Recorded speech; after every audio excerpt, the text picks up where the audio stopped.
Hi, I'm Joy. I just got FSD beta update 10.69.2.3.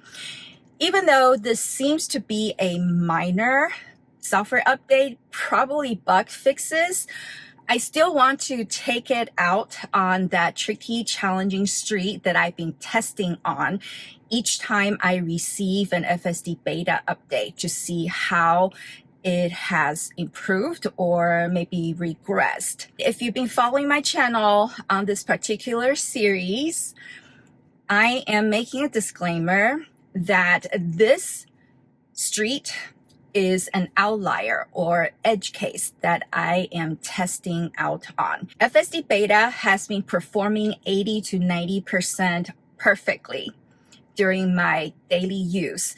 It's just this one particular street that is really challenging, and I've been using it as my test route since a year ago.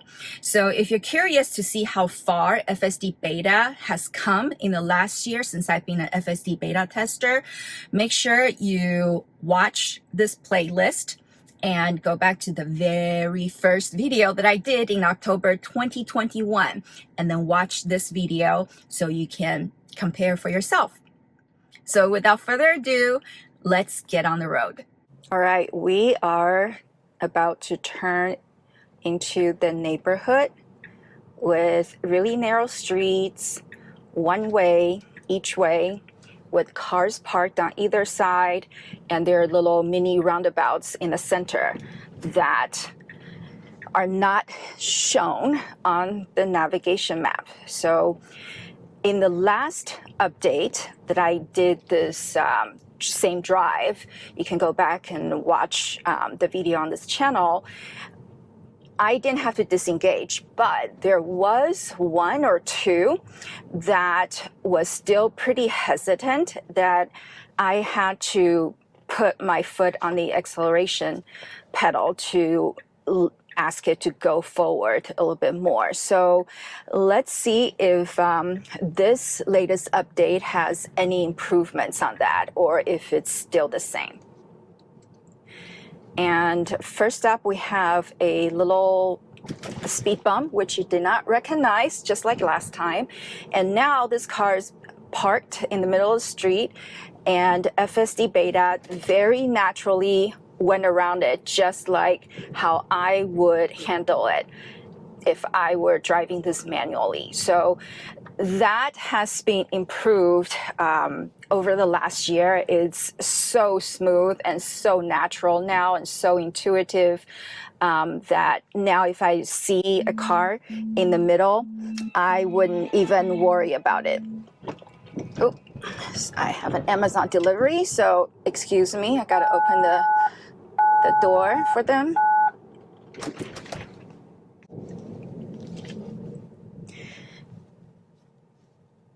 Okay, so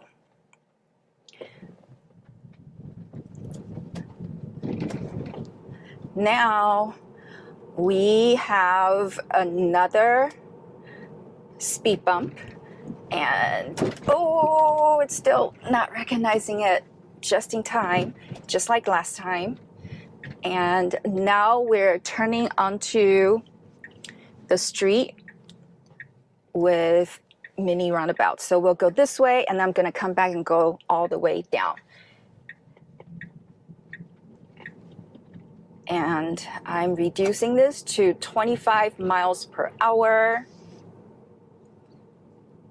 And woo, okay, this actually regressed. The first one that in the previous version, it handled it fine, but for some odd reason in this version it did not do well, and then this one is just stopping, which it really shouldn't, and then it's also signaling.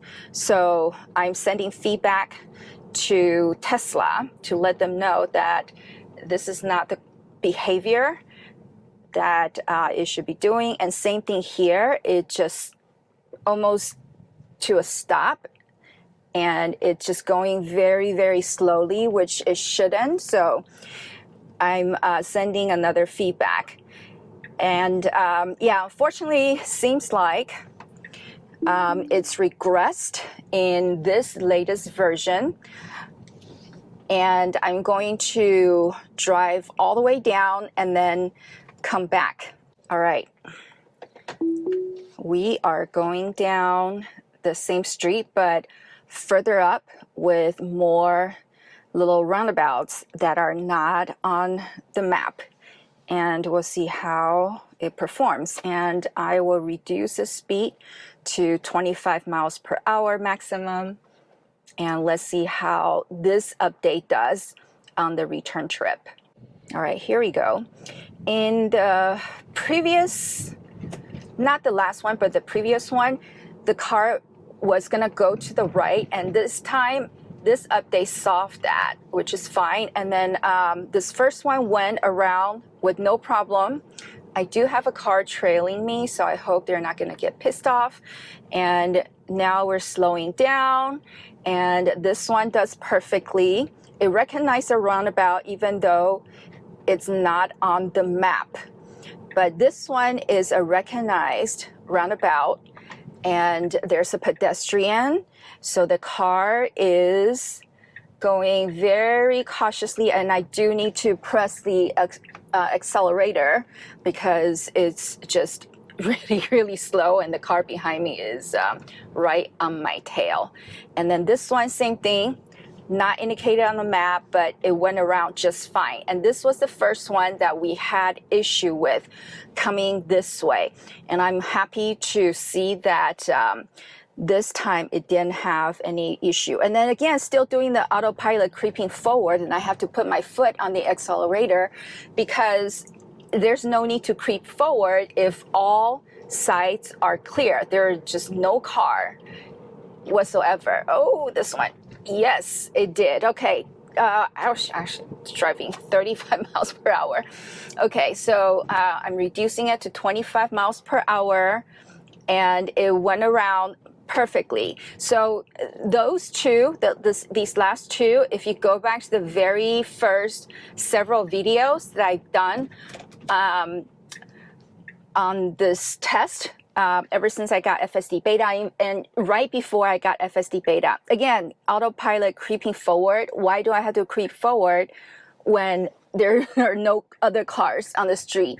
So this is something that Tesla needs to fix. But anyway, if you go back to the tests I've done from last year, you're going to see that the two last roundabouts that were not indicated on the map, it went around just fine. In this latest update, those were the biggest improvements that I've seen in the last year when I'm testing FSD beta on this particular road. Well, it seems that FSD beta 10.69.2.3 regressed just a little bit on this first drive. This is why, again, I am a FSD beta tester, and this is why you saw in the video that I would send feedback to Tesla whenever I knew that the behavior is off. And I am hoping that the engineers and programmers and the data scientists at Tesla will figure out the algorithm to not only solve the challenges on this street, but everybody else's street, so that full city self-driving can go into production soon. Thank you so very much for watching. I will see you in the next video, and God bless you.